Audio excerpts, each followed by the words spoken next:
Well, if you're a funder or in the upper echelons of a university, what you want is the people that you're funding or the people that you're employing to do to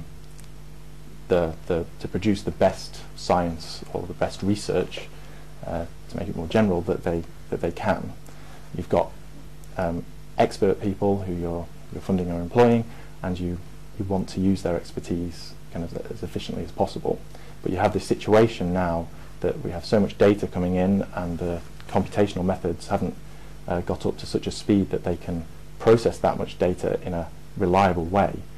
So you have the situation where you have lots of very talented researchers doing fairly repetitive, fairly simple tasks, and really it's a waste of their ability, it's a waste of their time, and correspondingly it's a waste of the funders' money.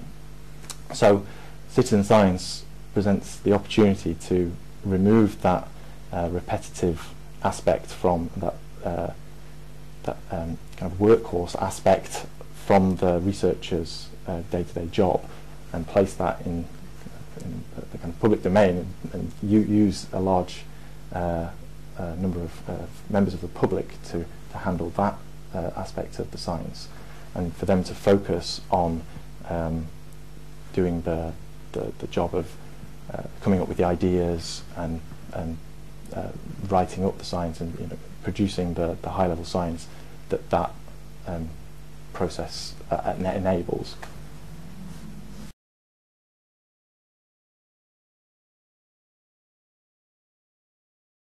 So for me, the benefit of citizen science is, from a scientific point of view, it's being able to do something that I wouldn't otherwise be able to do. So I've been working all my career on galaxy morphology, so that's the appearance of galaxies and what that can tell us about how galaxies in the universe have formed and evolved. And that's an established field. It's been around for 80 years, and it's based on people looking at images of galaxies and classifying them. Now, there's been an enormous amount of work on the computer science side to try and automate that, with a lot of success, I should say. But it's still not at a mature state, so there isn't one method that's used by everybody to classify morphologies automatically, and there's kind of competing methods with their own advantages and disadvantages, and most of the people in the field still feel that the best classifications are those made by people looking at galaxies. Never mind how subjective that might be in some ways, it's still regarded as the best way of doing it. But we had all these galaxy surveys appearing that were so large that there was no hope of the professional community looking through each image one at a time to classify all the galaxies.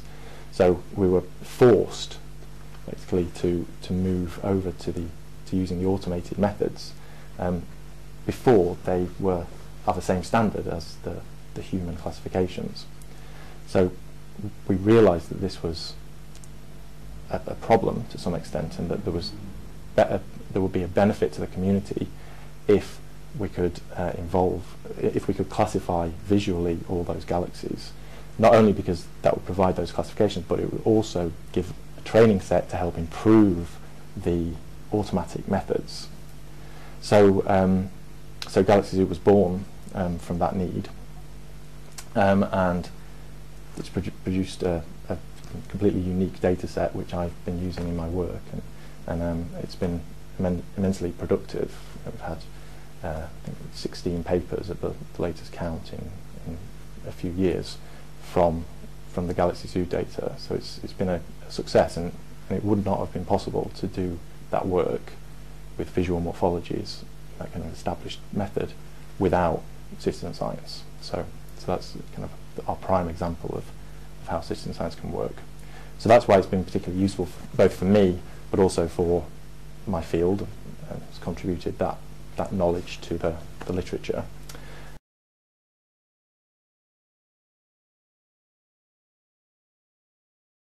I think that there's a huge potential for it to be of benefit to every other discipline really, whether it's science or even many of the humanities. So, you know, in terms of history and things like that, there's a lot of potential for citizen science to contribute.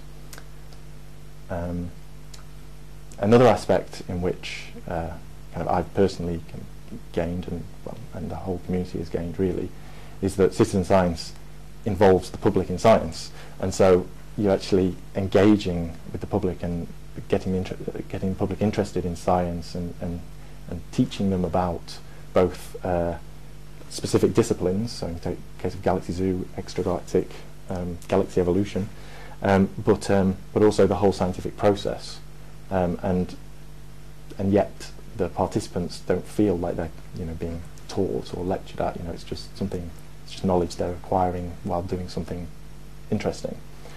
So it's got huge potential for scientific outreach in that way, potentially reaching hundreds of thousands and millions of people. So I think that's not only something that it's nice to feel that you've managed to reach out to that many people. It's one thing to give a talk to a room of 50 or 100 people, but you know, to feel you've managed to raise the knowledge or the awareness of, you know, hundreds of thousands of people is great. And obviously that's something that as a university and even as a country we want to do. We want to raise the scientific knowledge of the population. So I think it's a very good way to do that.